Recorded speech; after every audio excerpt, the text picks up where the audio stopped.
બોલીએ કૃષ્ણ કનૈયા લાલ લગી જય. આજના શુભ દિને તમામ શ્રોતાજનોને મારા હૃદય ભાવપૂર્વક જય શ્રી કૃષ્ણ.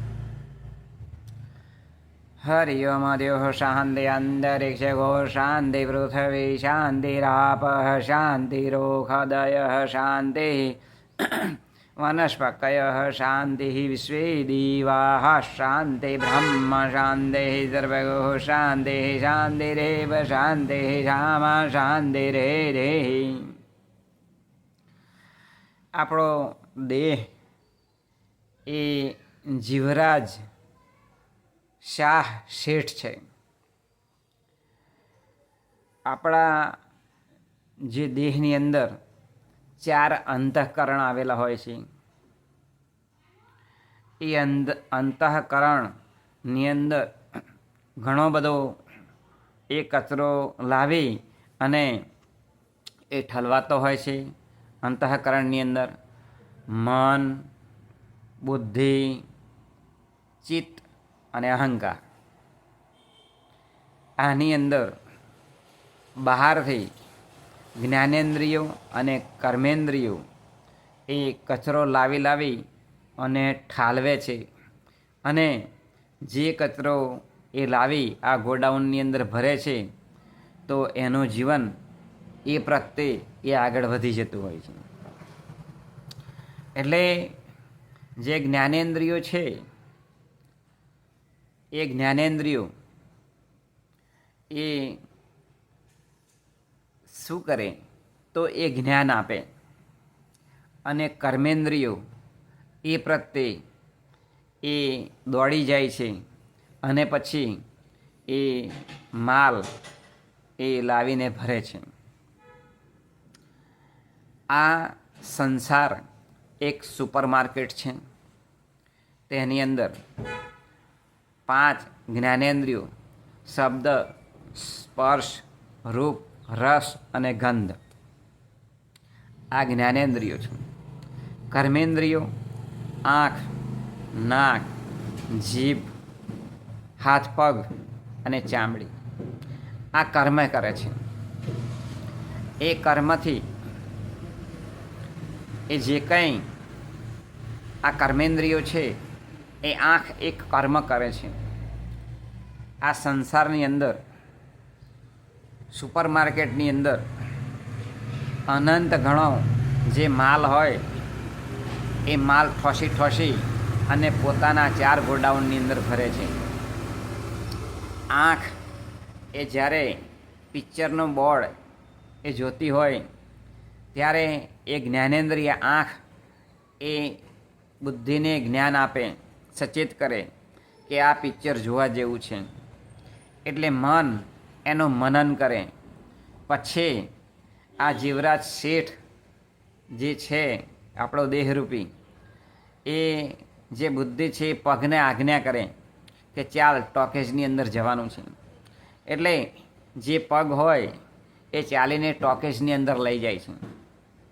હવે એ ટોકેજની અંદર જ્યારે એ પિક્ચર શરૂ થયું હોય ત્યારે આંખો એ પિક્ચર જુએ છે.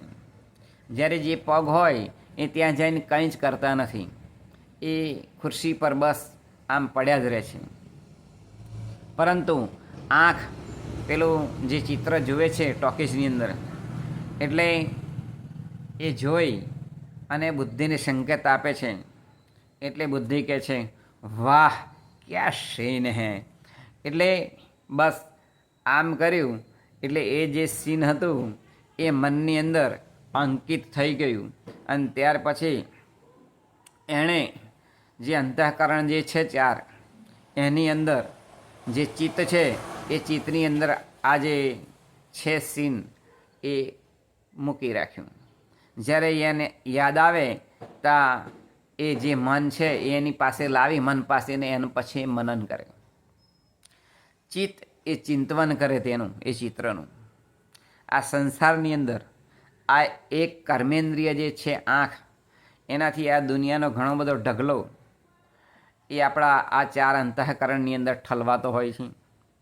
બસ આ જ દૃષ્ટાંત દ્વારા આ જ રીતે જે કાન છે કાનની જે કર્ણેન્દ્રિય એની અંદરથી જે શબ્દો છે એ શબ્દો એ ઘણા બધા કાનની અંદર એ પ્રવેશતા હોય છે અને શબ્દો આ સુપર માર્કેટ સંસારની અંદરથી લઈ અને કાનની અંદરથી સીધા સ્વસ્ર્યા એ ગોડાઉનની અંદર જતા હોય છે.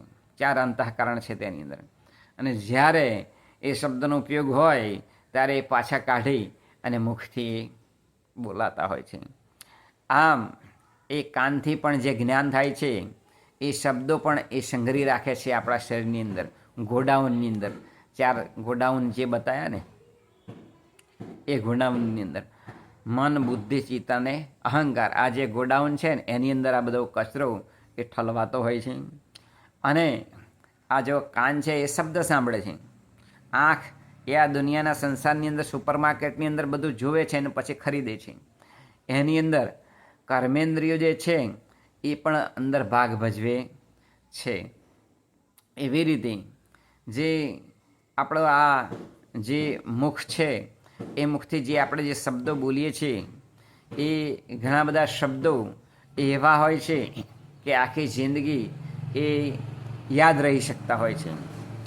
અને એ શબ્દો સામી વ્યક્તિને પણ જો કડવા વચનો કહેવામાં આવે, આ સંસારની અંદરથી ગોડાઉનની અંદર ઠાલવેલા હોય, એ જો બહાર કાઢવામાં આવે તો એ સામે વ્યક્તિને પણ આખી જિંદગી એ યાદ રહેતા હોય છે. પોતે તો એ ગોડાઉનની અંદર એ સંગ્રહ કરે છે, સામો વ્યક્તિ પણ એ સંગ્રહ કરે છે જ્યારે એ ખરાબ શબ્દો હોય તો. આવી રીતે વ્યક્તિને યાદ રહી જતું હોય છે. આમ જે જીવરાજ જે શેઠ છે એ પોતાના એટલે કે આપણો દેહ એ આપણા જીવનની અંદર આવો ગોડાઉનની અંદર એ ઘણું બધું એ આ સુપર માર્કેટ સંસારની અંદર ઘણો બધો કચરો ઠાલવી અને ભરતા હોય છે. અને પછી એ જે કંઈ ભર્યું હોય તો એવા વ્યક્તિની અંદર એ જે કંઈ ભરેલું છે એને સ્મૃતિ થાય, એનું ચિંતન કરે, એની બધી યાદ આવે. અને એની જે યાદ આવે ને એટલે જે યાદ આવે એ પ્રમાણે એનું વર્તન અને એનું જીવન એ બની જતું હોય છે. અને જો સારું ભર્યું હોય તો એનું જીવન એ સારું બને, અને જો ખરાબ ભર્યું હોય તો એનું જીવન એ ખરાબ એ થઈ શકતું હોય છે. એટલે આપણે એક ભક્તિની બેંક ખોલવાની અને એની અંદર ખાતું ખોલી અને તમામ ઇન્દ્રિયોને આ ભક્તિના માર્ગે વાળવાની, તો એ ગોડાઉનની અંદર સારું ભરી શકાય. આંખ દ્વારા ભગવાનને સ્મૃતિ અને દર્શન કરીએ તો એ ગોડાઉનની અંદર એ સ્મૃતિ અને દર્શન, ભગવાનના જે વાઘા પહેરેલા છે એ બધી યાદ આવે.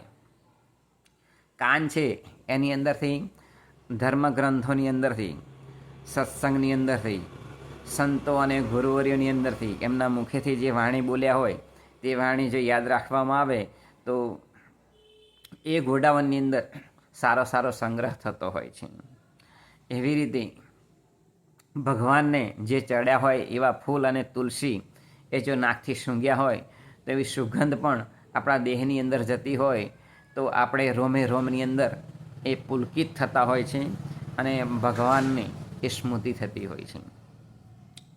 અને આપણે જે કંઈ ભોજન જમીએ તે જ ભોજન જો ભગવાનને ધરાવીને ખાઈએ એટલે પ્રસાદ બનાવીને ખાઈએ તો પ્રસાદની અંદર પ્રભુનો વાસ હોય છે, પ્રભુનો અવાજ હોય છે. એમ સતત જ્યારે પણ કોઈ પણ બાબત આપણે જમતા હોય તો તેને ભગવાનને ધરાવી અને જમીએ તો એમનો વાસ એ આપણી અંદર એ આવતો હોય છે. અંદર અંતઃકરણથી ભગવાનનો અવાજ આવતો હોય એવું એ પોતાને ફીલ્ડ થતું હોય. માટે હંમેશને માટે આપણે આ જ્ઞાનેન્દ્રિયો અને પંચેન્દ્રિયો જે છે તેને ભગવાનના માર્ગે વાળીએ અને આપણે એક ભક્તિનું ખાતું ખોલીએ. જીવરાજ ખાતું ખોલાવ ભક્તિની બેંકમાં. આમ ભક્તિની બેંકની અંદર જો ખાતું ખોલાવ્યું હશે તો આપણું જીવન એ આનંદમય, સુખમય પસાર થશે. એ જ આજના શુભ દિને પ્રાર્થના. બોલીએ કૃષ્ણ કનૈયા લાલ કી જય.